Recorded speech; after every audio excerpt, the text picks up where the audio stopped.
Hello student, आज हम बात करने वाले हैं ऑटोक्लेव पर, जो कि स्टरलाइजेशन का एक बेस्ट मेथड के अंदर आते हैं। ऑटोक्लेव क्या होता है, उसकी क्या डेफिनेशन है, उसकी स्ट्रक्चर कैसी होती है, उसके अंदर प्रेशर कितना होता है, उसका टेम्परेचर कितना होता है, कितनी देर तक करते हैं, किन किन इंस्ट्रूमेंट को करते हैं, किस प्रिंसिपल पर काम करता है, सारी चीज़ें हम इस वीडियो में देखने वाले हैं। तो हम देखते हैं सबसे पहले ऑटोक्लेव। ऑटोक्लेव के बारे में हमने देखा है, autoclave is a modified pressure cooker. ये हमारे घर में पाए जाने वाले प्रेशर कुकर की तरह ही होता है, इसके अंदर कुछ परिवर्तन किए जाते हैं। तो ये हमारे घर में पाए जाने वाले प्रेशर कुकर की तरह होता है, इसे कहते हैं modified pressure cooker. It consist of vertical और हॉरिजेंटल सिलेंडर। वो इस सिलेंडर की तरह होता है, चाहे वर्टिकल हो चाहे हॉरिजेंटल हो। ये किसी भी प्रकार से हो सकता है, वर्टिकल भी हो सकता है और हॉरिजेंटल भी हो सकता है। और ये बना हुआ था of gun metal and stainless steel का। ये किसका बना हुआ था? Gun metal. गन मेटल एक ग्रुप ऑफ मेटल होता है जिसके अंदर अधिक मात्रा कॉपर की पाई जाती है। और स्टेनलेस स्टील, स्टेनलेस हम जानते हैं, स्टेनलेस यानी ऐसा स्टील जो अभी रंजित ना हो। स्टेनलेस ऐसा स्टील जो अभी रंजित ना हो, यानी स्टेन ना हो। और हम जानते हैं स्टेन किसे कहते हैं हम, जिसके ऊपर किसी भी प्रकार का कोई कलर चढ़े नहीं, यानी इसको बोलते हैं हम अभिरंजित ना हो, अभिरंजित। ठीक है। हम जानते हैं कि स्टील होते हैं जिसके ऊपर जंग चढ़ जाता है, ये दूसरे कलर चढ़ जाते हैं। और भी कोई इंस्ट्रूमेंट हम यूज करते हैं कलर वजह से, तो उसको स्टेन यानी वो स्टील के ऊपर चढ़ जाते हैं, तो उसको बोलते हैं हम स्टैंड स्टील। अगर ऐसा ना होगा तो उसको बोलते हैं हम स्टेनलेस स्टील। इसके बाद लिखा है हमने, the lid is tightly close with screw और क्लिप। उसका जो ढक्कन होता है, लिड यानी उसका जो ढक्कन होता है, उसको हम क्या करेंगे? टाइटली क्लोज करते हैं। किसके द्वारा? स्क्रू या फिर क्लिप के द्वारा इसको करते हैं, ये फिर क्लिप। फिर लिखा है हमने इसके अंदर, the lid bear a discharge tape for air and steam. ढक्कन पर एक डिस्चार्ज टेप भी पाया जाता है, यानी डिस्चार्ज टूटी पाई जाती है, जिससे हम उसको रेगुलेट कर सकते हैं। अगर उसका प्रेशर बढ़ जाता है, उसके अंदर एयर बढ़ जाती है, स्टीम बढ़ जाती है, तो उसको खोलकर और उससे हम एयर को बाहर कर सकते हैं, स्टीम को बाहर कर सकें, ताकि उसके अंदर का प्रेशर मेंटेन रहे। और ये काम जो होता है वो होता है ऑटोमेटिकली, यानी जैसे हमारे प्रेशर कुकर होता है, प्रेशर कुकर का जैसे ही प्रेशर इंक्रीज होता है, तो हम जानते हैं कि उसके ऊपर जो लगी होती है सीटी, वो सीटी ऊपर होकर और उसके अंदर से भाप निकलने लगती है, स्टीम बाहर आने लगती है। उसी तरीके से काम करता है। क्या इसको बोलते हैं हम? Discharge tape.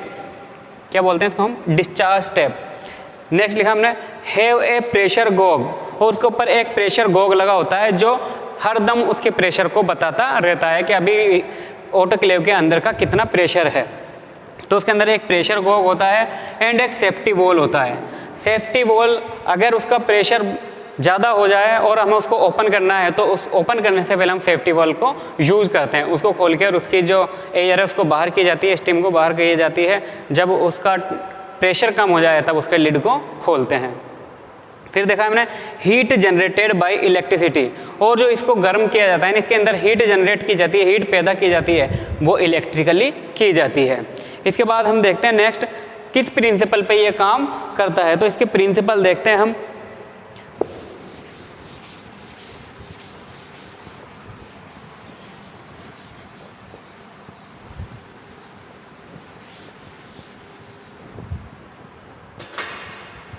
Principal of autoclave, principle of autoclave.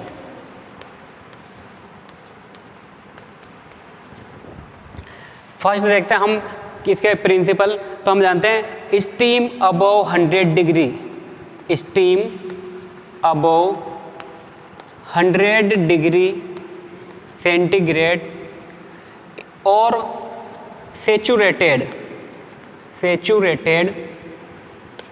Steam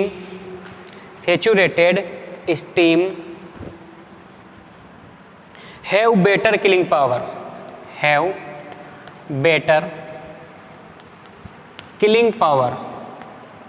killing power than dry heat.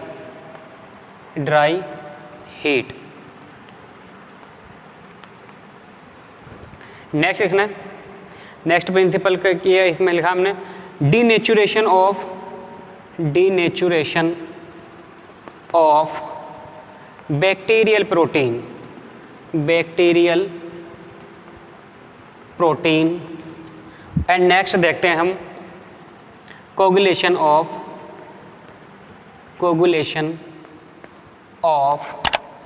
Bacterial protein. तो ये इस तरीके से बैक्टीरिया को डिस्ट्रॉय करती है। तो ये 3 तरीके हमने लिखे कि 100 डिग्री सेल्सियस से ऊपर की टेम्परेचर, ये इसको बोलते हैं हम सेचुरेटेड स्टीम, जो कि एक बेस्ट किलिंग रखती है किसकी अपेक्षा, हॉट एयर ओवन या ड्राई हीट की अपेक्षा। और ये क्या करती है, डीनेचुरेशन ऑफ बैक्टीरियल प्रोटीन को अपने नेचर से हटा देती है। जैसे मैंने पहले बताया था कि हमारी जो सेल्स होती हैं, चाहे वो यूनिसेलुलर ऑर्गेनिज्म है या मल्टी सेलुलर ऑर्गेनिज्म, उनकी सेल प्रोटीन की बनी हुई होती है।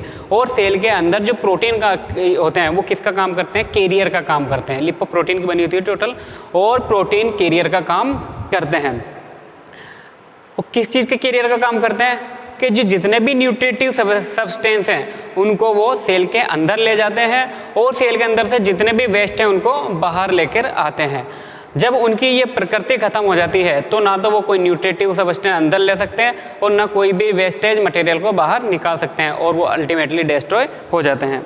और दूसरा कोगुलेशन ऑफ बैक्टीरियल प्रोटीन को वो कोगुलेट कर देती है, कौन सी, मॉइस्ट हीट यानी ऑटोक्लेव। इसके बाद हम देखते हैं इसके अंदर की कंडीशन, यानी ऑटोक्लेव कौन कौन सी कंडीशन में काम करता है, उसका क्या टेम्परेचर होता है, कितना प्रेशर होता है, ये सारी चीज़ें इसमें हम देखते हैं। तो sterilization condition,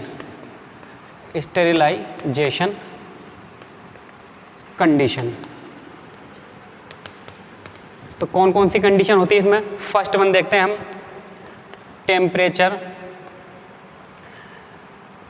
of 121 degree centigrade for 121 degree centigrade for 15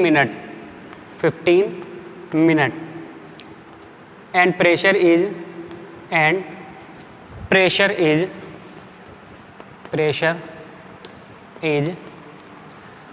15 lbs पर इंच स्क्वायर। ये फर्स्ट कंडीशन। दूसरी कंडीशन देखते हैं, temperature 126 degree centigrade for 10 minute and pressure is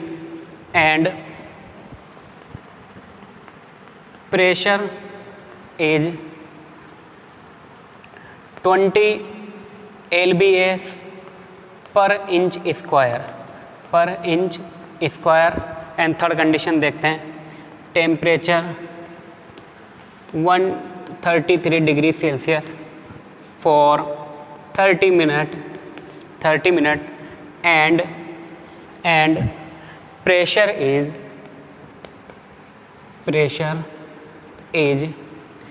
30 lbs पर इंच स्क्वायर।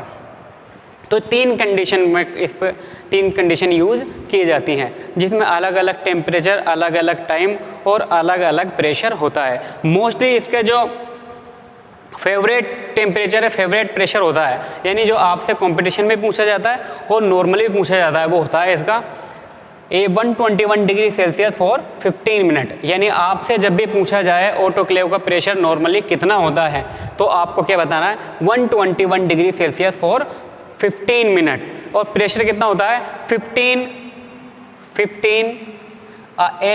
lbs पे इसका मतलब पाउंड, यानी 15 पाउंड, 15 lbs पर इंच स्क्वायर। उसकी इंटरनल सरफेस पे पर इंच स्क्वायर, 1 इंच स्क्वायर पर उसका कितना होता है, 15 पाउंड प्रेशर होता है। दूसरी कंडीशन की बात करें, ये तो नॉर्मली कंडीशन जो हर ऑटोक्लेव के साथ यूज की जाती है। सेकेंड है अगर हमें किसी चीज़ का टेम्परेचर बढ़ाकर उसको जल्दी स्टरलाइज करना है तो कितना टेम्परेचर रखें, कितनी देर की रखें और उसके अंदर कितना प्रेशर क्रिएट हो जाएगा। तो हमने इसमें देखा temperature 126 degree Celsius for 10 minute, यानी यहाँ पर हम 15 मिनट यूज़ कर रहे थे, यहाँ पर only 10 minute. And pressure is generated 20 lbs पर inch square. And second third condition में देखिए temperature 133 degree centigrade for 3 minute, only 3 minute में वो स्टरलाइज कर देगा, यानी उसके अंदर प्रेशर जनरेट हो जाएगा। कितना प्रेशर जनरेट होएगा? 30 lbs पर इंच स्क्वायर। इसके बाद हम देखते हैं usage.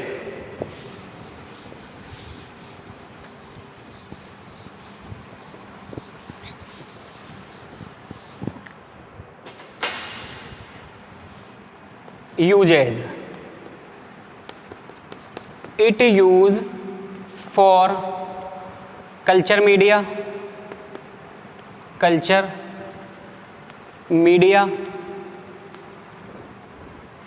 dresses, gowns, gloves and rubber material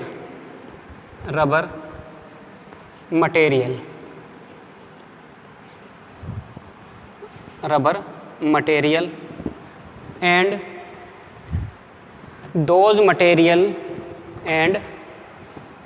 those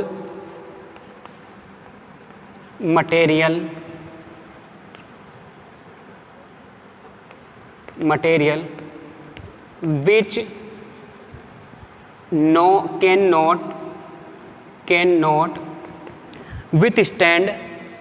which cannot withstand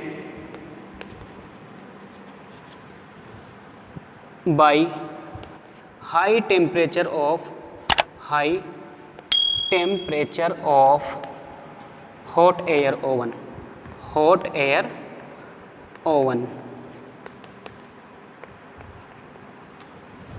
ठीक है, तो ये चीज़ें हैं कि इसका हम यूज़ किस में करते हैं। तो हमने लिखा इट इज़ यूज फॉर, इसका उपयोग किया जाता है के लिए। किसके लिए किया जाता है? कल्चर मीडिया को स्टरलाइज करने के लिए, dresses, gowns, gloves, rubber material और those material which can not withstand, जो अपने आप को बचा नहीं सकती किसके टेम्परेचर से? High temperature of hot air oven. तो उनको हम किस में स्टरलाइज करते हैं? ऑटोक्लेव में। इसके बाद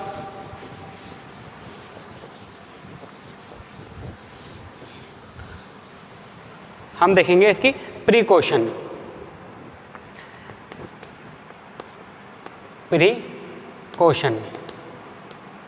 प्रिकॉशन में हम देखते हैं first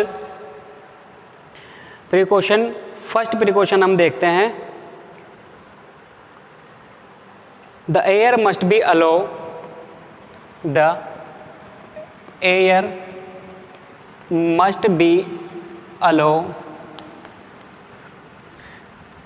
the air must be allowed to escape from the chamber, to escape from the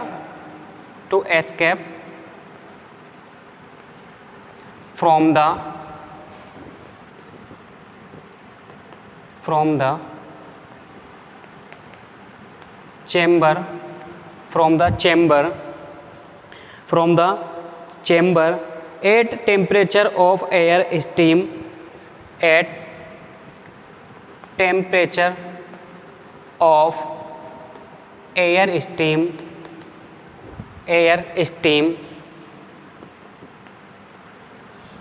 steam is lower।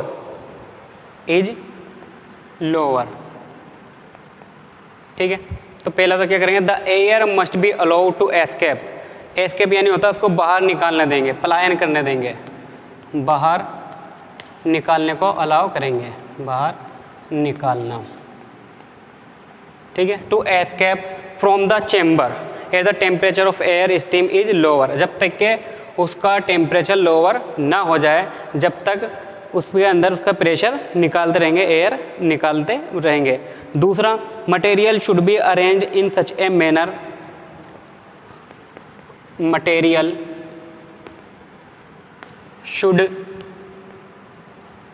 Arrange in a manner should arrange in a manner as to ensure free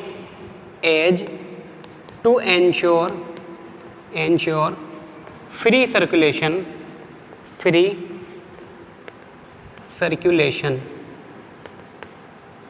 as to free circulation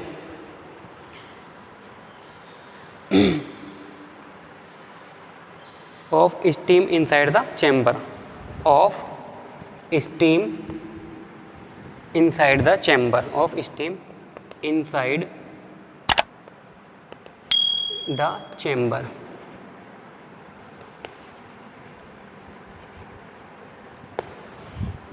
ठीक है। तो ये दो इसकी precaution है। पहला तो precaution है इसकी, हमने देखा कि हम एयर को पास करेंगे जब तक कि उसके अंदर का टेम्परेचर या एयर का प्रेशर कम ना हो जाए। दूसरा, मटेरियल शुड अरेंज, हम मटेरियल को ऐसे अरेंज करेंगे, जैसे कल भी बताया था मैंने, कि जो भी इंस्ट्रूमेंट हम उसमें स्टरलाइज कर रहे हैं उनकी सारी सरफेस पे हॉट एयर लग जाए, या जो स्टीम है वो उस तक पहुंच जाए, ऐसे उनको अरेंज करेंगे। तो material should arrange in a manner as to ensure free circulation of steam inside the chamber, पूरे चेम्बर में फ्रीली सर्कुलेट हो जाए। नेक्स्ट,